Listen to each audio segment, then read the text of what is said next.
Hi everyone, it's Jack about another video. Today I'm going to be doing a slightly different video, and that is I'm going to go through my UK dividend growth / retirement portfolio, selection of companies, most of which I've held for quite a long time. I'll go through them individually, speak on the merits of them and how they've returned recently and what I think of them going forward. First up, with very little to say about it really, is just a Vanguard VUSA S&P 500 ETF, makes up 28% of the portfolio, has a 1.3% dividend yield. Pretty standard really. I'm trying to bring this exposure down a little bit and increase it to individual stocks because I think there's a bit of value in the UK market at the minute. But overall, I think this is just a fairly standard holding that many people have and should have in the portfolios. It's fantastic.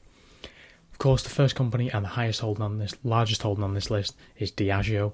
Diageo is a brilliant company, the parent company of many alcoholic brands such as Guinness, Smirnoff, Johnnie Walker, etc. Has more than 23 consecutive years of dividend growth. 5.76 compound annual growth rate for the dividend over the last 10 years. Fantastic dividend business. And strong 5-year returns at 37%, which is better than the FTSE 100. Currently trades for a PE ratio of around 24, which is not particularly cheap, but this company very rarely is cheap. I'm actually quite happy that I managed to pick it up in around May 2020, held since, so I've had really good returns since then. I've averaged down a bit, but really good returns.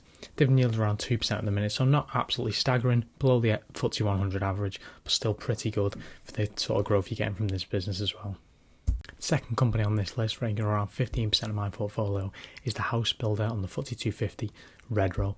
It's had a bit of a rough year, down 28%, down 24% across 5 years. This is a trend that is across all UK house builders, many of which I think are trading at really attractive valuations right now. On a trailing basis, this company has a 5 PE. I really like its order book, I like its inventory, and I think it makes good houses, and I like the niche that it aims at, not low end and not too high end, selling in fairly in mid-range, mid-sized family homes. They have a really good dividend yield and a strong history behind it. Could this dividend come under pressure? Yes, absolutely, but I think over the long term this is a solid business, and the UK has a chronic undersupply of housing, and I think for sure Redrow is going to benefit from this. I don't think it'll be hurt too much by the crackdown on buy-to-let, because I said they're in the mid-range sort of niche. I don't think buy-to-let is going to be such a large percentage of these, so I think overall Redrow is going to be a really strong bet on the housing market. Next on the list is Tesco with around 11.5% of the portfolio. It's UK's biggest supermarket chain, over 25% market share in UK groceries, depending on where you look, it's between 25 and 30%, which is around twice as much as the nearest competitor. Solid business with a solid dividend of 4.52%. This is a company that very rarely has massive jumps in the stock. It frequently gives special dividends, which of course it's a drop frequently. I once got a 20% special dividend after it spun off, I think it's Malaysian business. Love the management, think it's a great dividend payer. Relatively cheap at 11 times earnings, which is comparable to other businesses in this industry, in the grocery industry. Is pretty good.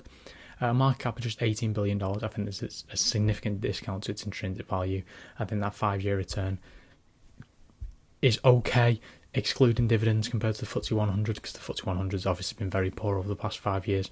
I can see this company bouncing back quite quickly to that 250, 275 range, and I'm quite happy to add anywhere near 200 with this business.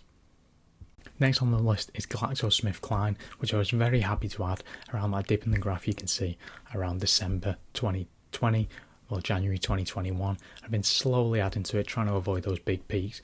It's a 7% dividend yield at the minute, with relatively decent cash flows and good long-term opportunities in the vaccine space. 1-year return of minus 13%, not overly concerned about that. Buying opportunity if anything. 5-year return of 3%. Price to earnings ratio of 12.5, looking relatively cheap, especially when you compare it to the peers in this industry like AstraZeneca, for example, and a market cap $58 billion. Really like what they did separating the business, with the Halion business being spun off.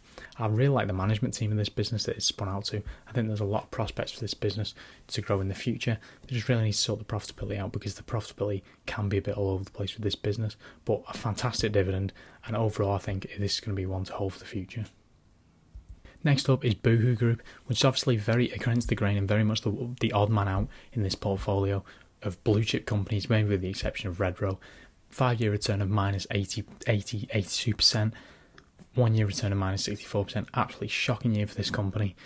P ratio of 8.7. It was once in the over 300 or over £3, now about 30p. Terrible returns over the long term. P ratio of around 8.7 on a trailing base, but on a forward base, who really knows? Not likely to be profitable at least this year, and a £500 million market cap.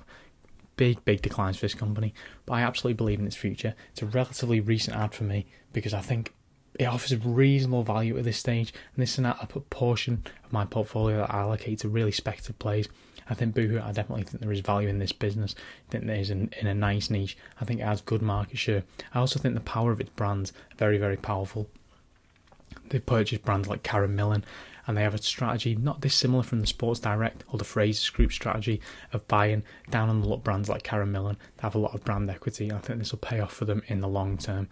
And I just like a lot of the moves this business makes. I just think it's in a tough operating period, in a tough environment. I think in 3 to 5 years, I think this company will look a lot rosier. I think in the 30 to 40p range and 5% of the portfolio, I'm not too concerned at all. I think this is a relatively high risk-reward scenario. One of the newer positions in this portfolio, at just under 3%, is Admiral Group, the insurer that mainly focuses on car insurance but does all sorts. Fantastic business, steady market share and revenue growth in the insurance industry. Even the stock hasn't always reflected that. Over 5 years, it has a 15.5% return. You can see it was doing excellently up to around October 2021, and then there's been a big decline, obviously with the decline of the general market. Its valuation has never got that out of control. It's always valued slightly higher than its peers, but I think it's a stronger investment than many of its peers. You look at the likes of Direct Line, Aviva. These have been pretty poor stocks to own over the long term, in my opinion, whereas Admiral has been a decent stock over the long term because it has grew its revenue and market share over the long term, over the last 10 years. Also, it grew its dividend. Over the last 10 years, the compound annual growth rate for its dividend is almost 5%. Currently has 5.7% dividend yield. This 1 year minus 28 return is proving a great buying opportunity for me right now, and I think that $6.9 billion market cap can really be increased over the next 6 to 12 months, if not longer. Next on the list is Halion, which is the consumer healthcare arm of GSK, which has the interesting distinction of being that I didn't buy this company, it was just spun off from GSK, so it just ended up in my portfolio. It's around 2% of the portfolio. Not overly taken with this company, not overly against it. I've just kept it because I wanted to see how it performed on the public market, see a couple of earnings reports, see if I want to keep it. It's the owner of Sensodyne toothpaste and Panadol, many other consumer brands that you'd be familiar with. I think it's a decent business, £29 billion market cap, so it's a sniff chunk of the FTSE, 17 price to earnings, not overly cheap, not overly expensive. It's kind of in the range of Unilever and other of its peers. Unilever actually had a £50 billion bid rejected by GSK. So what's that, a 60% premium on it is now? Wow, am I glad as a Unilever shareholder, spoiler alert, that they didn't have that accepted, because that would have been a terrible value. I think this could end up being a decent company. I'm sure they will pay a dividend going forward, and it'll probably be a decent amount because it's not going to blow the doors off with growth being a consumer healthcare products company. However, I could see this company leaving my portfolio pretty soon if the earnings reports don't knock me socks off. Next up is Unilever. One of the more recent buys. Bought this in 2022. As you can see in that dip, I think I just bought it for around £38, something like that. 1 year return of 6.6%, 5 year return of 3%. This has been a fantastic business over the long term, a business that I've been a long term admirer of. It's a 3.48% dividend yield, frequently grows its dividend and has done so for in the same range as Diageo over 20 years. Decent compound annual growth rate of around 5%, I believe. £106 billion market cap, one of the most impactful companies on the FTSE. Can't see this going anywhere. One of the bluest of the blue chips on the FTSE for sure. Fantastic business. It's one that I've been looking at for a long time. Not really willing to pay anything over a 20 PE. Even 18 I think is a little expensive for the growth that's getting in this business, because the growth recently has been a bit all over the place. It's been a bit of a bumpy few years with a lot of price increases, a lot of raw material costs increasing, but overall, over the long term, I think this is going to be a fantastic business, one that I think is pretty much as safe as houses, as long as the management team can be prevented from making bonehead decisions like trying to buy GSK's consumer healthcare arm for £50 billion. Next is National Grid. Not going to include the last slide because it's pretty much a couple of misc stocks. One of them is Warehouse REIT, for example, but they make up less than 1%. I don't really think it's worth talking about. I'm going to do an individual video on Warehouse REIT soon because I think that's a reasonably intriguing business. This last but not least is National Grid. Just under a 5% dividend yield. This is purely a dividend play. Nice that it's returned 22% over 5 years, but it pretty much just sticks in a range of between £8 and £12.